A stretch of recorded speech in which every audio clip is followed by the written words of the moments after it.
Hi guys, स्वागत है आप सभी का एक और नई वीडियो में। आज आपके लिए लेके आ गया हूँ एक और डिटेल्ड ड्राइव एक्सपीरियंस वीडियो या ड्राइव रिव्यू आप इसे बोल सकते हैं। आज की इस वीडियो में हमारे साथ है टोयोटा की अर्बन क्रूजर हाई राइडर। क्या खास है इस गाड़ी में, क्या खास बातें हैं और क्या ऐसी बातें हैं जो शायद आपको किसी ने ना बताई हो। तो कमियों की और खास बातों की दोनों की ही बातें करेंगे। आज जो गाड़ी मैं चला रहा हूँ वो है इसका हाइब्रिड वेरिएंट, और पिछले 6 दिनों से गाड़ी मेरे पास है और लगभग 500-600 किलोमीटर ही मैं इसे चला चुका हूँ। तो चलिए आपके साथ शेयर करता हूँ अपना एक्सपीरियंस इस टोयोटा की अर्बन क्रूजर हाई राइडर का। तो चलिए दोस्तों, स्टार्ट करते हैं इस ड्राइव रिव्यू को अपने टिपिकल वे में। और सबसे पहले गाड़ी को कर लेता हूँ स्टार्ट। कुछ एनिमेशंस थी जो आपको दिखानी थी। एक तो स्पीडोमीटर पे ध्यान दीजिएगा, और दूसरा हेड्स अप डिस्प्ले पे, और तीसरा म्यूजिक सिस्टम पे। ये स्टार्ट स्टॉप बटन रहा।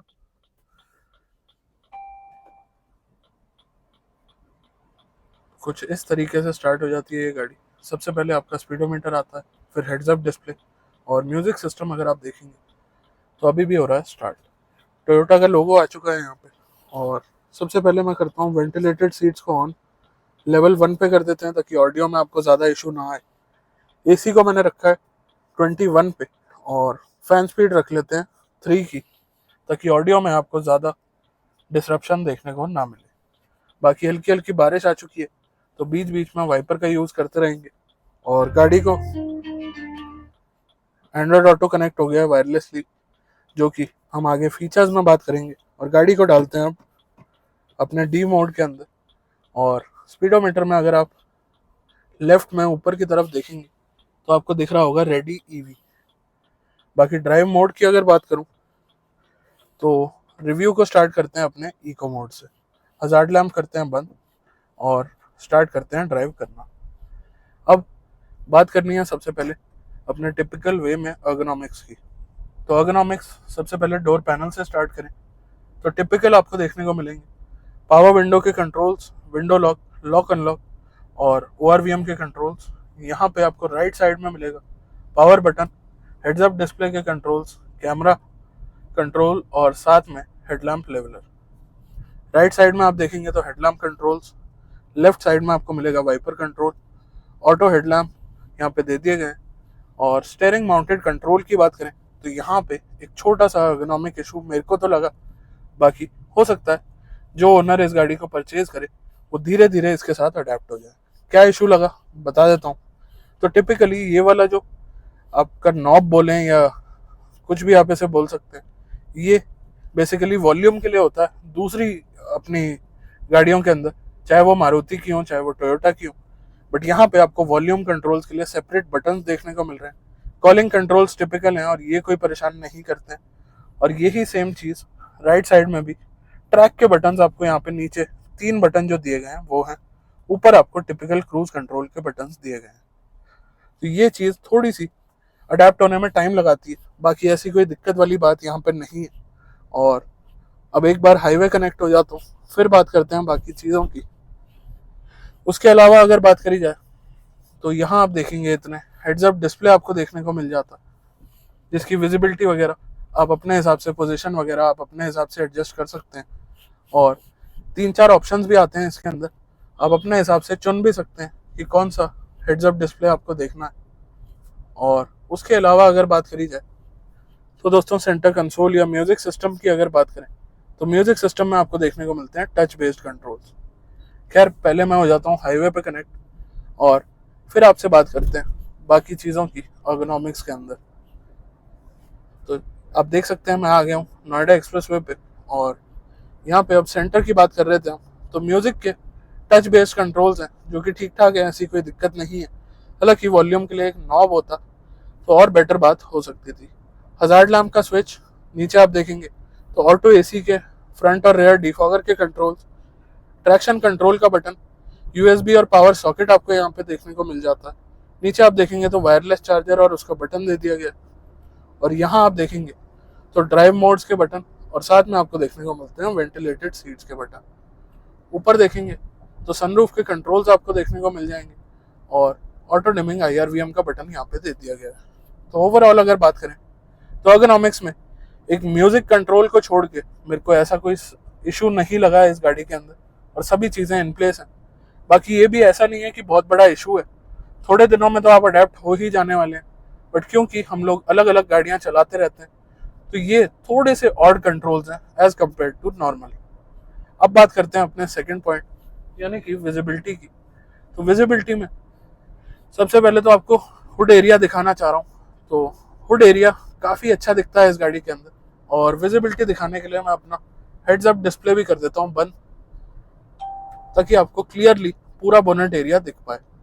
उसके बाद फ्रंट ग्लास अच्छी विजिबिलिटी दे देता है। साइड में आपको मिलते हैं हीट इंसुलेटिंग ग्लासेस, और ORVMs की भी अगर बात करें तो यहाँ से भी ठीक ठाक विजिबिलिटी आ जाती है। बट अगर आप ए पिलर और ORVM देखेंगे तो यहाँ पे डेफिनेटली एक ब्लाइंड स्पॉट बनता है। रेयर व्यू मिरर ठीक ठाक अपना काम कर देता है और यहाँ पे कोई दिक्कत परेशानी मेरे को नहीं है। उसके अलावा अगर बात करते हैं तो दोस्तों गाड़ी को लेना पड़ेगा हॉल्ट पे, और थोड़ी सी जगह देख लेता हूँ, फिर एक बार हॉल्ट पे लेके आपको कैमरा की क्वालिटी और क्लैरिटी भी दिखा देता हूँ। तो यहाँ आप देखेंगे मैंने हाईवे पे गाड़ी को ले लिया हॉल्ट पे। सबसे पहले हजार्ड लैम्प जला देते हैं, और यहाँ पे अगर आप देखेंगे तो रिवर्स कैमरा की क्वालिटी और क्लैरिटी काफ़ी सही है। 360 डिग्री कैमरा दिया गया, और फ्रंट कैमरा भी आप इस टाइम देख सकते हैं। तो ओवरऑल कैमरा अच्छा खासा है, कोई ऐसी दिक्कत परेशानी इसके साथ मुझे नहीं है। अब दोस्तों वापस ड्राइविंग स्टार्ट करने से पहले हॉल्ट पे ही आपको बता देता हूँ सीट और स्टीयरिंग एडजस्टमेंट के बारे में। तो स्टीयरिंग अगर आप देखेंगे तो टिल्ट और टेलीस्कोपिक दोनों ही तरह की एडजस्टमेंट के साथ आता है, और सीट के अंदर अगर बात करें तो मैनुअल एडजस्टमेंट है, हाइट एडजस्टमेंट भी है, रिक्लाइन भी है, और आप आगे पीछे भी सीट को कर सकते हैं। चलिए हजार्ड लैम्प करते हैं बंद और ड्राइव को करते हैं अपनी स्टार्ट, और बात करते हैं ड्राइवर्स कंफर्ट की, ड्राइविंग पोजीशन की। तो दोस्तों सबसे पहले बात करता हूँ ड्राइविंग पोजीशन की। तो मेरी हाइट आप जानते हैं 5'10" और फिजिक थोड़ा सा बल्कि है। बाकी उसके बारे में अगर आपको बताऊं कि मेरे को ड्राइविंग पोजीशन इसमें मिल पा रही है नहीं मिल पा रही है, या मेरा क्या एस्पेक्ट है ड्राइविंग पोजीशन को लेके, तो दोस्तों ड्राइविंग पोजीशन काफ़ी अच्छी है गाड़ी के अंदर, और हुड विजिबिलिटी वगैरह काफ़ी ज़्यादा इंप्रेसिव मेरे को लगी। हेड्स अप डिस्प्ले ऑफ करा था आपको दिखाने के लिए, बट वापस ऑन कर लेता हूँ क्योंकि फीचर है तो डेफिनेटली उसे यूज़ तो करना ही चाहिए। और उसके अलावा अगर बात करें ड्राइवर्स कंफर्ट की, तो ये सीट आप देख सकते हैं। सबसे पहले तो ये सीट्स वेंटिलेटेड है, जो कि दिल्ली की गर्मी में काफ़ी अच्छी बात है। हालांकि आजकल बारिश बहुत ज़्यादा आ रही है। बाकी ये लेदरेट सीट्स हैं, और सीट की बोल्स्टरिंग अगर आप देखेंगे यहाँ पे तो बोल्स्टरिंग वगैरह काफ़ी अच्छी रखी गई है। तो ड्राइवर्स कंफर्ट में आज सच कोई परेशानी नहीं है, और ना ही कोई परेशानी है ड्राइविंग पोजीशन में। चलिए अब ये हो गई थोड़ी सी इधर उधर की बातें। अब आ जाते हैं टिपिकल अपने ड्राइविंग डायनामिक्स पे, और सबसे पहले बात करते हैं पावर की। तो दोस्तों यहाँ पे दिया गया आपका ड्राइव मोड्स का बटन, जिसे दबा के आप गाड़ी की पावर को थोड़ा सा अप या डाउन कर सकते हैं। और टिपिकल अगर नंबर्स के फॉर्म में मैं बात करूँ तो इस गाड़ी के अंदर 116 PS की पावर और 141 Nm का टॉर्क दिया गया। ओवरऑल पावर ठीक ठाक है, कोई कम मैं इसे नहीं बोल सकता हूँ। गाड़ी के साइज के हिसाब से और यूज़ के हिसाब से ठीक ठाक पावर इसके अंदर मिल जाती है। और ओवरऑल अगर बात करते हैं इसके हाइब्रिड टेक की, तो हाइब्रिड टेक काफ़ी ज़्यादा सपोर्ट करता है इस गाड़ी को, और हाइब्रिड के चक्कर में ये गाड़ी कहीं से भी अंडर पावर्ड फील नहीं होती है। अब आपने देखा स्टार्ट से मैं इस गाड़ी को चला रहा हूँ इको मोड पे, तो इको मोड में भी ऐसी पिकअप लेने में चलने में किसी तरह की कोई परेशानी नहीं है। अब मोड करूंगा चेंज, और इस टाइम गाड़ी आ चुकी है अपने नॉर्मल मोड के अंदर। अब इको से नॉर्मल में स्विच करा है तो डेफिनेटली पावर में हल्का फुल्का फर्क देखने को मिलता ही है, और थोड़ी सी बेटर पावर आपको देखने को मिल जाती है। प्लस मेरे को ऐसा लगता है कि नॉर्मल मोड में गाड़ी थोड़ी सी और ज़्यादा फ्रीली चलती है, तो ये काफ़ी अच्छी बात है। बाकी स्पोर्ट मोड के अंदर कोई बहुत ऐसा मेजर डिफरेंस नहीं आ जाता। मेरे हिसाब से इस गाड़ी का नॉर्मल मोड बेस्ट है इस गाड़ी को डेली यूज़ करने के लिए। और जैसे ही आप गाड़ी ऑफ कर देते हैं और वापस ऑन करते हैं तो गाड़ी अपने नॉर्मल मोड में ही रहती है। अब पावर की बात हो गई तो बहुत ज़रूरी पार्ट आता है गाड़ी का ब्रेकिंग। तो ब्रेकिंग स्पॉट ऑन है, 17 इंच के टायर्स हैं, काफ़ी वाइड प्रोफाइल है इनकी, और ऐसी कोई दिक्कत परेशानी इनके साथ नहीं है। ओवरऑल अगर बात करी जाए तो मैं सेटिस्फाइड हूँ इस गाड़ी की पावर टू ब्रेकिंग रेशियो से, और एज सच मेरे को कोई दिक्कत परेशानी नहीं है ब्रेकिंग से अगर कंसर्न रखे। नेक्स्ट पार्ट आ जाता है अपना स्टीयरिंग। तो स्टेयरिंग आप देखेंगे टिपिकल स्टेयरिंग नहीं है, आपको बाकी गाड़ियों में थोड़ा सा अलग स्टेयरिंग देखने को मिलता है, बट डिजाइन में एक जो छोटा सा फ्लॉ था एर्गोनॉमिकली जो मेरे को फील हुआ वो तो मैंने आपको बता ही दिया। उससे अलग अगर बात करें तो कोई फ्लैट बॉटम स्टेयरिंग यहाँ पे नहीं है, यहाँ पे आपको टिपिकल राउंड स्टेयरिंग देखने को मिलता है। उससे कोई खास दिक्कत नहीं है, लेदर वगैरह यहाँ पे रैपिंग करी गई है, वो भी एक काफी अच्छी बात है। ओवरऑल अगर वेट वगैरह की बात करते हैं तो जैसे मैं इस टाइम हाईवे पे चल रहा हूँ अराउंड 70 to 80 की स्पीड पे, तो हल्का फुल्का वे अप ही अपने आप कर लेता है, और ओवरऑल स्टेयरिंग से कोई खास शिकायत मेरे को नहीं है। नेक्स्ट पॉइंट की तरफ चलें तो एक गाड़ी में एक बहुत इंपॉर्टेंट एस्पेक्ट होता है जो कि है एनवीएच लेवल्स। अब हाइब्रिड गाड़ी है तो इसमें ईवी वाला मजा भी आपको देखने को मिलता है, प्लस पेट्रोल इंजन तो लगा ही हुआ है जो कि 1.5 लीटर का है, बट है 3 सिलेंडर। तो एनवीएच लेवल्स को थोड़ा सा डिटेल में डिस्क्राइब करूंगा, मैं होप करता हूं कि आप लोग समझ पाएंगे मैं आपको क्या समझाना चाह रहा हूँ या क्या बताना चाह रहा हूँ। तो एनवीएच लेवल्स में सबसे पहले चलते हैं नॉइज की तरफ। तो दोस्तों मेजरली सिटी स्पीड्स में अगर बात करें तो ये गाड़ी अपने ईवी मोड को ही यूज करती है, स्पेसिफिक ईवी मोड को नहीं बात कर रहा हूँ, अपने आप गाड़ी जो ईवी पे रहती है उसकी बात कर रहा हूँ।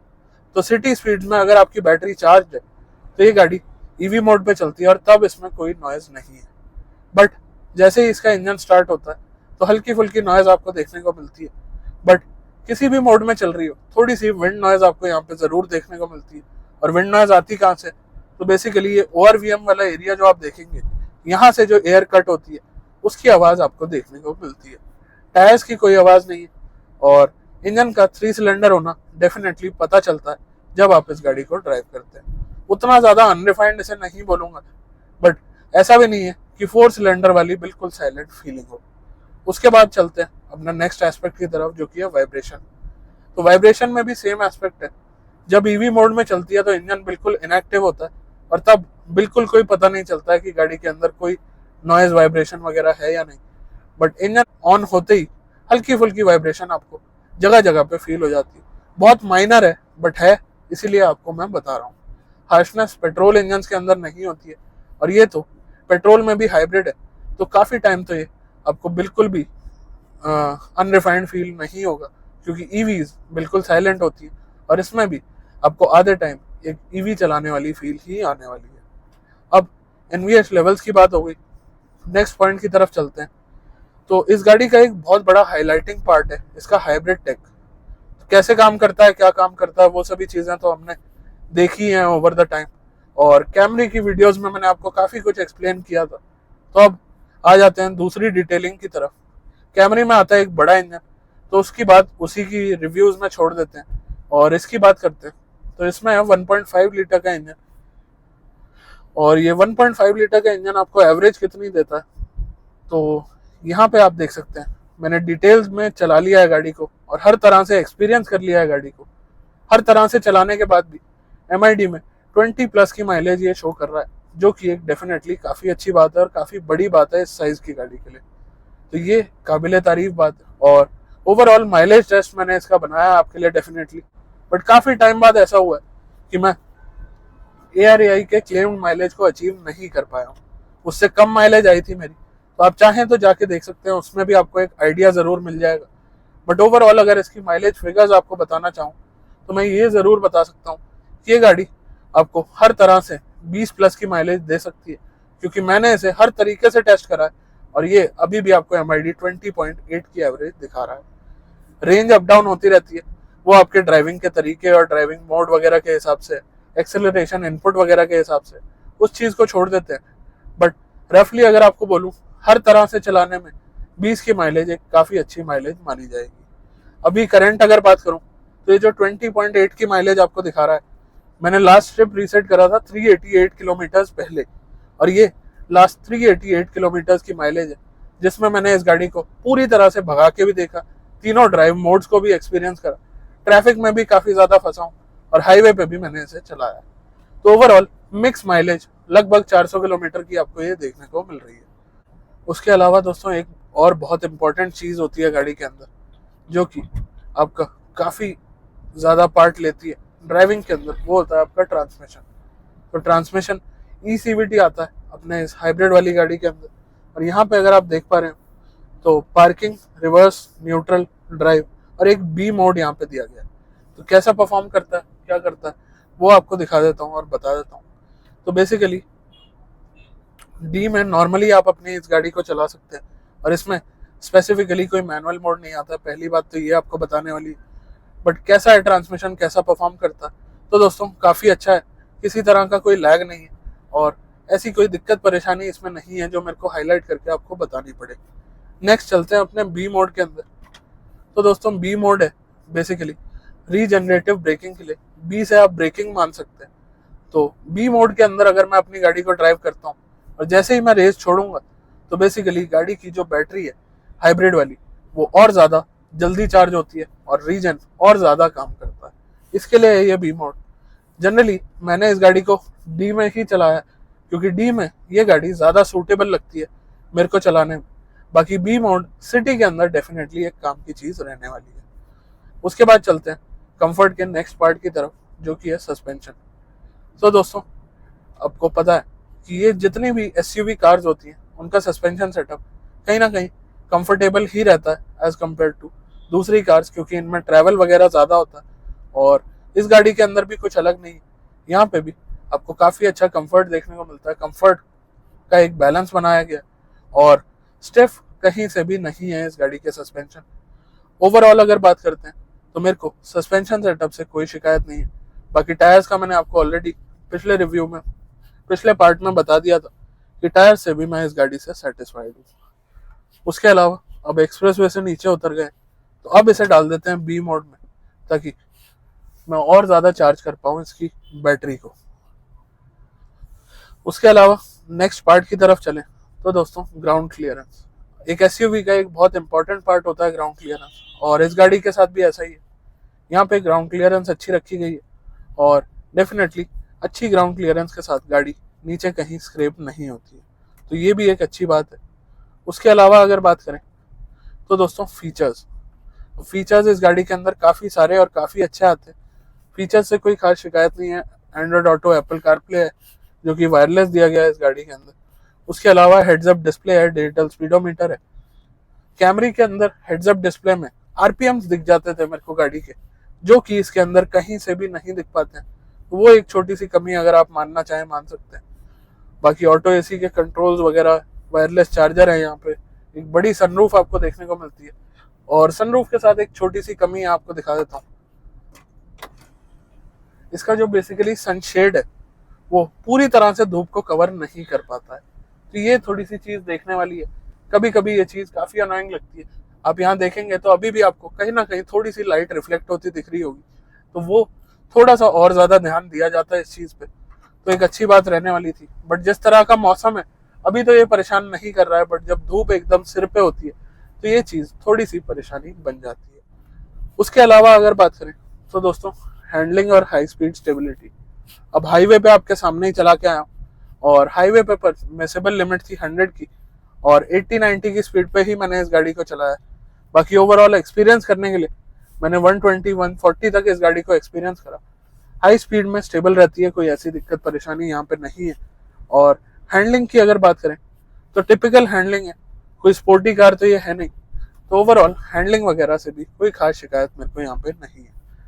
उसके बाद बात करते हैं तो दोस्तों अब जैसे सिटी में गाड़ी चल रही है तो ब्रेक छोड़ते ही जो रीजन हो रहा है इस बी मोड के चक्कर में, वो एक बेहतर चीज लगने वाली है।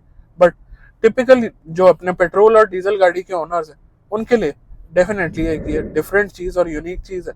हो सकता है थोड़ा सा आपको अडेप्ट होने में टाइम लगे। हल्की फुल्की चीजें हैं जो डेफिनेटली एक ओनर जब गाड़ी खरीदता है तो 1 महीने 2 महीने या ज्यादा से ज्यादा 3 महीने चलाने के बाद वो अपनी गाड़ी के साथ तो अडेप्ट हो ही जाता है। तो यहाँ पे भी ऐसी ही चीजें, ऐसी ही बातें, और आप कहीं ना कहीं इस गाड़ी के साथ अडेप्ट जरूर हो जाएंगे।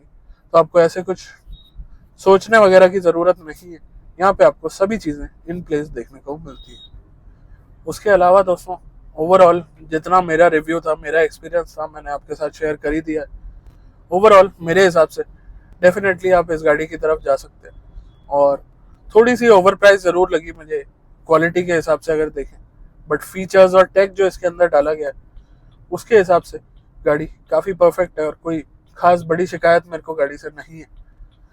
कॉम्पिटिटर्स की अगर बात करें तो काफ़ी ज़्यादा हॉट सेगमेंट है ये, और कॉम्पिटिटर्स काफ़ी सारे मौजूद है मार्केट के अंदर, और जो मौजूद नहीं है आने वाले हैं। तो ओवरऑल एक बार सभी की बात कर लेते हैं।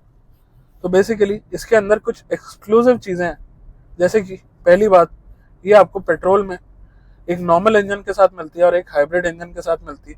हाइब्रिड इसकी एक्सक्लूसिव चीज़ है, डीजल इंजन ऑप्शन इसके अंदर नहीं है। अब दूसरे अगर कोरियन ओपोनेंट्स की बात करें तो क्रेटा सेल्टोस जो है उनके अंदर आपको डीजल ऑफरिंग मिलती है, बट पेट्रोल में यहाँ पे जो हाइब्रिड टेक मिलता है कहीं ना कहीं उनके डीजल से बेहतर निकल के आता है, दिल्ली के 10 और 15 साल वाले रूल के हिसाब से। अब चलते हैं अपने जर्मन की तरफ। तो स्कोडा और वॉक्सवैगन जो गाड़ियाँ प्रोवाइड कराते हैं, बेसिकली कुशाक और टाइगन, उनके अंदर भी आपको पेट्रोल ओनली ऑफरिंग है, बट इस तरह की माइलेज आपको उन गाड़ियों से डेली लाइफ में मिलना एक बहुत बड़ा टास्क हो जाएगा। हाँ, डेफिनेटली उन गाड़ियों के अंदर परफॉर्मेंस आपको काफ़ी ज़्यादा अच्छी मिलने वाली है। तो बेसिकली चुनना आपको है कि आपकी क्या प्रायोरिटी है या आपका किस तरह का यूसेज है। अब जिसकी रनिंग कम है और जिसे थोड़ी सी ज़्यादा एंथुजियास्टिक या ज़्यादा परफॉर्मेंस वाली कार पसंद है, वो डेफिनेटली जर्मन की तरफ जा सकता है। कोरियंस में भी ऑप्शन आता है टर्बो इंजन का, बट यहाँ पे ऐसा कोई ऑप्शन नहीं आता। बट जैसे काफ़ी ज़्यादा गाड़ी को यूज़ करना है, डेली की 100-200 किलोमीटर उनकी गाड़ी चलती है, तो डेफिनेटली यहाँ पे हाइब्रिड वाला ऑप्शन एक बहुत ज़्यादा लॉजिकल ऑप्शन निकल के आता है। और ऑप्शंस की बात करें तो होंडा अपनी एलिवेट उतारने वाला है इसी सेगमेंट के अंदर, और सिट्रन भी C3 एयरक्रॉस को लेके आ रहा है इसी सेगमेंट के अंदर। उसके अलावा और भी 2-4 ओपोनेंट्स हैं जो बेसिकली पहले आते थे बट अब थोड़े से पुराने हो गए और उतने ज़्यादा एक्सेप्ट नहीं हो रहे हैं मार्केट में। और एक इसी की सिमिलर फॉर्मेट पे बेस्ड गाड़ी है ग्रैंड विटारा। वो बेसिकली टोयोटा और मारुति पार्टनरशिप में गाड़ी बना रहे हैं, तो इसीलिए वो भी काफ़ी ज़्यादा सिमिलर है। तो आप उसे भी कंसिडर कर सकते हैं अगर आपको इस गाड़ी पे वेटिंग अब कम या ज़्यादा मिलती है, वो आप अपने हिसाब से देख सकते हैं।